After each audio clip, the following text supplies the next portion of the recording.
ನಮಸ್ಕಾರ ಮಕ್ಕಳೇ. ಇವತ್ತಿನ ಕತೆ ಪರಿವರ್ತನೆ. ಒಂದೂರಿನಲ್ಲಿ ಒಬ್ಬ ರಾಜನಿದ್ದ. ಈ ಅರಸ ಬಹಳ ಹೃದಯವಂತ, ಆದರೆ ಅಷ್ಟೇ ಸೋಮಾರಿ. ತನ್ನ ರಾಜ್ಯಕ್ಕೆ ಒಳ್ಳೆಯ ಆಡಳಿತ ಕೊಡುವುದರಲ್ಲಿ ಸ್ವತಃ ಪ್ರಜೆಗಳನ್ನೂ ಸರಿಯಾಗಿ ಮಾತನಾಡಿಸುತ್ತಿರಲಿಲ್ಲ. ಅರಸ ಮಾಡುತ್ತಿದ್ದುದು ಎರಡೇ ಕೆಲಸ: ಒಂದು ತಿನ್ನುವುದು, ಇನ್ನೊಂದು ಮಲಗುವುದು. ಬರಬರುತ್ತಾ ಅವನ ಆರೋಗ್ಯ ಹದಗೆಡತೊಡಗಿತು. ದೇಹದಲ್ಲಿ ಬೊಜ್ಜು ತುಂಬಿ ಅನಾರೋಗ್ಯ ಪೀಡಿತನಾದ. ಎದ್ದೇಳಲೂ ಆಗದಂತಹ ಪರಿಸ್ಥಿತಿ ಬಂತು. ತನ್ನ ಮಂತ್ರಿಯನ್ನು ಕರೆದು ಅರಮನೆಗೆ ವೈದ್ಯರನ್ನು ಕರೆಯಲು ಆಜ್ಞೆ ಮಾಡಿದ. ಆದರೆ ಯಾವ ವೈದ್ಯರೂ ರಾಜನ ಬಳಿ ಬರಲಿಲ್ಲ.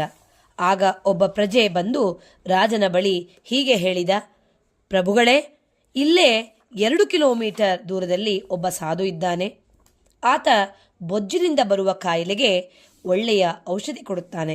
ಆತ ಕೊಡುವ ಮದ್ದಿನಿಂದ ಬೊಜ್ಜು ಕರಗಿ ಬೇಗನೆ ಕಾಯಿಲೆ ವಾಸಿಯಾಗುತ್ತದೆ ಎಂದ.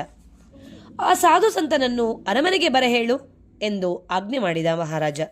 ಪ್ರಭುಗಳೇ, ಆ ಸಾಧು ಸಂತ ಅರಮನೆಗೆ ಬರಲಾರ.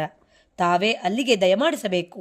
ಅದೂ ಕೂಡ ಯಾವುದೇ ವಾಹನದಲ್ಲಿ ಹೋಗುವಂತಿಲ್ಲ, ಕಾಲ್ನಡಿಗೆಯಲ್ಲೇ ಹೋಗಬೇಕು. ಹಾಗಿದ್ದರೆ ಮಾತ್ರ ಆತ ಚಿಕಿತ್ಸೆ ಕೊಡುತ್ತಾನೆ ಎಂದ. ಕೊನೆಗೂ ರಾಜ ಹೇಗೋ ಪ್ರಯಾಸಪಟ್ಟು ನಡೆದುಕೊಂಡೇ ಸಾಧು ಸಂತನ ಆಶ್ರಮಕ್ಕೆ ಹೋದ. ಆದರೆ ಅಲ್ಲಿ ಆ ಸಾಧು ಸಂತ ಇರಲೇ ಇಲ್ಲ. ಮರುದಿನ ಪುನಃ ರಾಜ ನಡೆದುಕೊಂಡೇ ಚಿಕಿತ್ಸೆಗಾಗಿ ತೆರಳಿದ.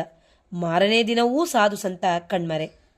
3ನೇ ದಿನ, 4ನೇ ದಿನ, ಹೀಗೆ 1 ತಿಂಗಳು ಪೂರ್ತಿ 2 ಕಿಲೋಮೀಟರ್ ನಡೆದುಕೊಂಡೇ ಆಶ್ರಮಕ್ಕೆ ಹೋಗಿ ಬಂದ ಆ ಮಹಾರಾಜ.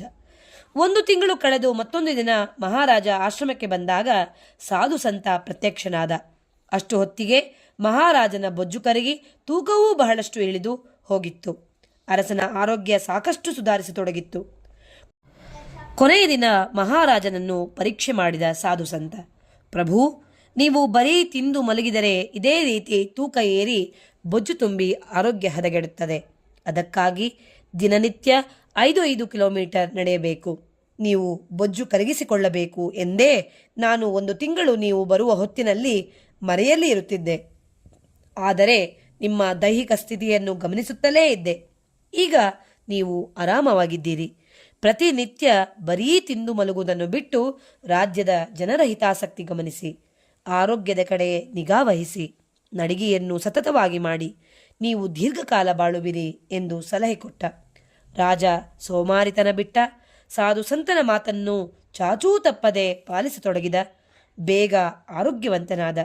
ಒಂದೇ ತಿಂಗಳಲ್ಲಿ ಸಾಕಷ್ಟು ಮನ ಪರಿವರ್ತನೆ ಮಾಡಿಕೊಂಡ. ಪ್ರಜೆಗಳ ಕಷ್ಟ ಸುಖ ವಿಚಾರಿಸತೊಡಗಿದ. ಉತ್ತಮ ಆಡಳಿತ ನೀಡಿದ. ಪ್ರಜೆಗಳೆಲ್ಲರಿಗೂ ಖುಷಿ ಸಮಾಧಾನವಾಯಿತು.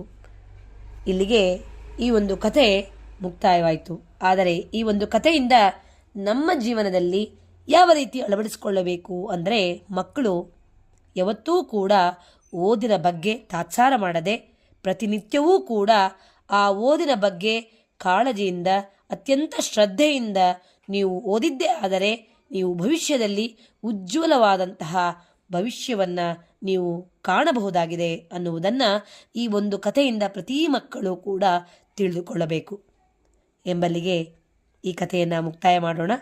ನಮಸ್ಕಾರ.